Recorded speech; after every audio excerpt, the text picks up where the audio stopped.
a CPI do crime organizado voltou a quebrar o sigilo do Zettel, e agora, em vez de ser a votação simbólica, né, porque teve lá questionamentos, agora vamos quebrar mesmo, no voto. E quebrou. Aí vamos ver se o Supremo, de novo, vai suspender. O que é que vocês imaginam? Será que o Supremo vai suspender de novo? Sim ou com certeza?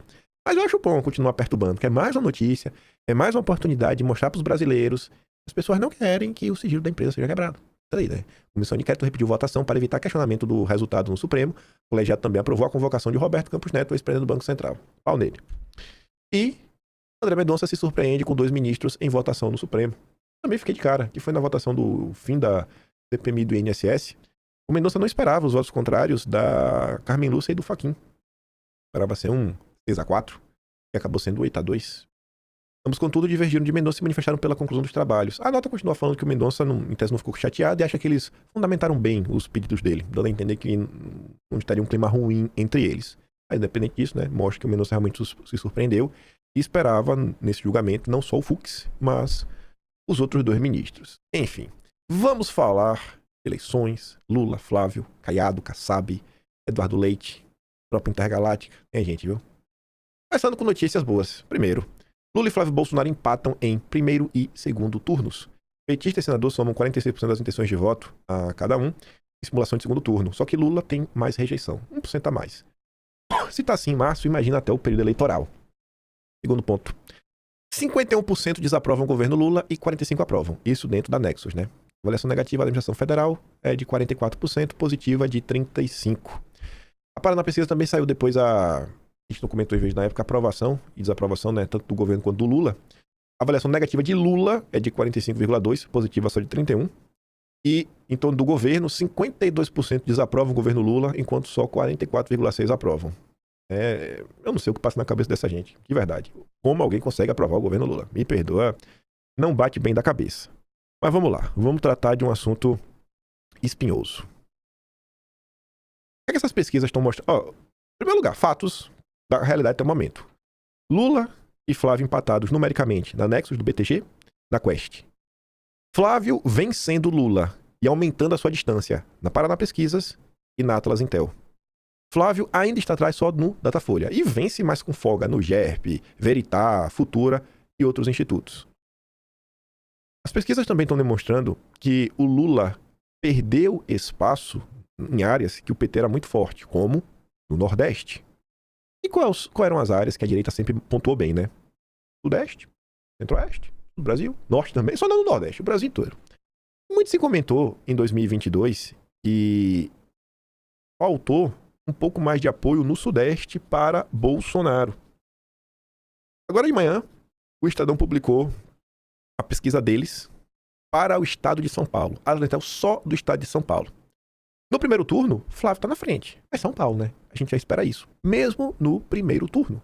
E no estado de São Paulo, no segundo turno, Flávio também vence o Lula. Mas, calma, não se empolga. Coisa séria. Veja só. Flávio e Lula parecem tecnicamente empatados, com Flávio à frente no segundo turno. Primeiro turno, Flávio com 43,4%, Lula 42,5%. Terceiro lugar, Chico Linguiça, com 5%. Quarto, Zema. Quinto, Caiado, com 2,4%. Sexto, Aldo Rebelo. Brancos e nulos, 2,2%. Não sei, 0,4%. Se você soma Chico Linguiça com Romeu Zema, 8,2%. Colocar o Caiado, 10,6%. 10,6%. E sobra o Aldo Rebelo com 0,8%. Mas beleza. Supondo que esses três aqui sejam só gente da direita, e todos esses votos forem pro Flávio, Flávio no segundo turno deveria pontuar bem, né? 43,4 mais 10,6 daria 54%. Mas não é isso que está acontecendo. No segundo turno, o Flávio está com 49% dos votos. E se você ainda só... Aqui, ó. Com esse aqui, mas o Flávio daria 54%. E se você adicionasse o Aldo Rebelo, daria 54,8%. Por que eu tô colocando esses números? Tô dizendo que isso é algo sério pra gente comentar. E porque eu falei também que o Lula perdeu votos no Nordeste. Pesquisa sobre disputa presidencial em São Paulo tem notícias ruins e boas, tanto para Lula quanto para Flávio. Quais são as notícias ruins pro Flávio? Que é o que interessa. O problema é que a pesquisa registra um percentual menor do que Jair Bolsonaro recebeu no primeiro turno de 2022. Naquele ano, Bolsonaro venceu Lula. Bolsonaro teve 47,71% dos votos e o petista 40,89%. Isso no primeiro turno. O Jair teve 47%. Flávio tá com... O Jair teve 47%. Flávio tá com 43,4%. Pô, beleza, mas não tiveram nomes de direita para dividir o voto com o Bolsonaro. Isso, vocês estão certos. Só que, no segundo turno, o retrato que a pesquisa indica é mais acanhado para o Flávio. O seu desempenho é menor do que o obtido pelo Jair em 2022, que naquele ano ele teve 55,24% dos votos paulistas. Já Flávio aparece com 49,44%. Ou seja, o Jair, até então, teve mais votos que o Flávio. Mesmo que o Flávio herde todos os votos do Chico Linguiça, Zema, Caiado e Aldo Rebelo, ainda bate 54,8%. Tá certo que esse 55 aqui, se eu não me engano, é dos votos válidos e tudo mais, é a conta um pouco diferente. Mas vocês compreendem que o Flávio precisa crescer mais no estado de São Paulo? Vocês entendem que quando a gente aparece pra cobrar o Tarcísio, fala, pô, Tarcísio, ajuda, irmão. Dá a mão, cara. Faz alguma coisa, Tarcísio. Pô, irmão, temos que deixar o Flávio famoso. Aí vem aquele papo, não, na hora certa, na hora. Cara, não tem hora certa, a eleição já começou. O PT já tá a 1000. É a SECOM do governo, é a máquina do governo federal na mão, com suas benesses, é tudo. É a militância petista das redes sociais. Então, gente, quando a gente cobra os políticos, é por conta de coisas como essa.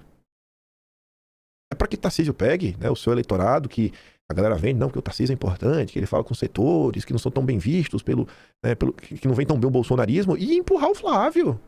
Aí tá aí agora. Já era pro Flávio, no mínimo, tá no mesmo patamar do Tarcísio. Qual é a notícia boa? Porque isso aqui é um alerta. A notícia boa é que, mesmo assim, o Flávio já tá liderando. Por quê? Porque o Flávio avançou em áreas, né, o bolsonarismo avançou em áreas ao longo desses anos. Um exemplo é o Nordeste, que tá falando exatamente desse problema do Lula. O Flávio tá fechando palanques pelo país inteiro e tudo mais. O Flávio tá fazendo de tudo pra ganhar, porque não vai ser uma eleição também fácil, né? Tem muita gente bocó que ainda acredita no Lula.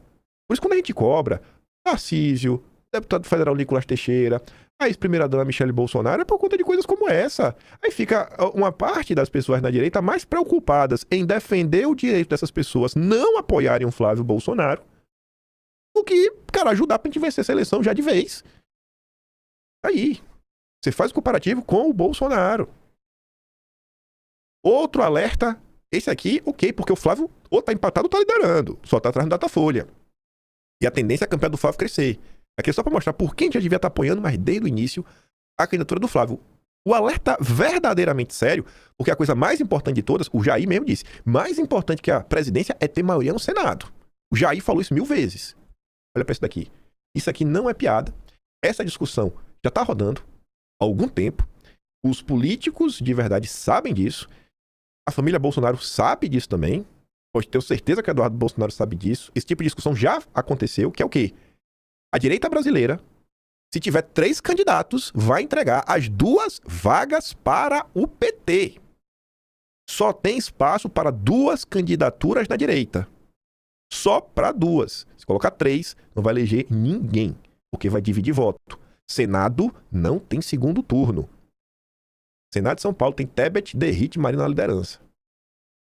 Correndo o risco, né, da esquerda, ali ainda tá que faz o Derrite entraria em tese. Mas correndo o risco. Porque o senhor Sabugosa tá aqui de gracinha. Se o Salles quer ser candidato, ele tem que receber a chancela ou do Eduardo ou do Tarcísio. O acordo de Bolsonaro em todos os estados era um candidato é meu, o outro é do governador. A vaga de Bolsonaro é de quem? De Eduardo Bolsonaro, que vai escolher quem ele vai apoiar. A outra vaga ou é do governador... Cara, se resolve. O acordo era esse. Aí tá ali o Sabugosa. Porque como é que funciona? Vem o eleitor A. Aí o eleitor A dá um voto no Derrite, um voto no Melo Araújo. Aí vem o eleitor B, dá um voto pro Derrite e um voto pro Salles. Aí vem o eleitor C, um voto pro Melo Araújo, um voto pro Derrite. Aí vem outro eleitor no Melo Araújo e no Derrite. Aí depois vem outro, aí dá no Salles e no Melo Araújo. E fica... Aqui vai escolher. Enfim, no Derrite. Então quando você vê como é dividir voto, aí a esquerda vai concentrar todos os seus votos na Simone Tebet e na Marina Silva. E vai concentrar. Porque você vê, ó, a Marina e a Simone Tebet terão votações muito próximas uma da outra. Muito próximas. Mas muito próximas mesmo. E aqui ainda está um pouquinho atrás, uns 3%. Não começou a campanha. Então, um ponto aqui a ser levado em consideração, isso não é pirraça. O senhor Ricardo Salles tem que parar de gracinha. E o Derrite, inclusive, também devia entrar em campo para resolver isso aí, né? Que acho que também é do interesse dele garantir que vai se eleger. Outras coisas relacionadas à direita, né? Valdemar segue aí falando sobre vice e tudo mais, aquele espetáculo que eu acho que não ajuda em nada. Valdemar defende Tereza Cristina como vice e aposta no voto feminino. Valdemar afirmou que torce para Flávio, escolheu uma mulher como vice. A Tereza é o máximo. Por que ela é o máximo? Torço agora para Flávio escolher uma mulher de vice, porque as mulheres estão se interessando mais pela política graças ao trabalho de Michele Bolsonaro. Olha, eu tenho certeza que a senhora Michele Bolsonaro, nas andanças, no Pele Mulher, ela consegue trazer realmente muita gente para o partido em si. Mas eu ainda apostaria, Valdemar, se tu me perguntasse, que a maior parte das mulheres que se interessaram pela política no Brasil foi por conta de Jair Bolsonaro. Essa é a minha opinião, se ainda é possível dar, sabe? Mas voltando na fala da senhora Tereza Cristina, não agrega, não se posiciona e é do PP. As resistências em torno do nome dela, né? A opção de Tereza Cristina para vice é no discurso, né? O nome perfeito. Da porta para dentro da pré-campanha, né? A história é meio que outra. Dizem no QG que Tereza não reúne todos os itens de uma lista de atributos do vice ideal, pode ser mais próximo e pode ser mais problema do que solução. Em resumo, ela evita se posicionar, tem baixo potencial de agregar votos, carrega o peso de ser do PP. Fala com o agro. O eleitor do agro, o grosso do agro, não são os empresários bilionários amigos do Joesley Batista e da família Maggi. Não, o trabalhador já vai votar na direita, então ela não vai agregar esse voto. Carrega o peso do PP, né? Que a gente não sabe pra que lado vai o caso do Masta. Imagina o Paquito falar do Ciro Nogueira e do Rueda. Vixe Maria! Imagina tu ter alguém dessa coligação na vice. E não se posiciona, né? Uma característica dela causa incômodo, ela evita se posicionar. Essa postura é vista como um ponto negativo em uma chapa cuja dinâmica se baseia na polarização. Não há registros de declarações da senadora, por exemplo, sobre os ministros do Supremo criticados pelos bolsonaristas e a prisão de Bolsonaro. Tem ela defendendo aí o regime contra Magnitsky. Isso que tem. Eu não sei do que se trata.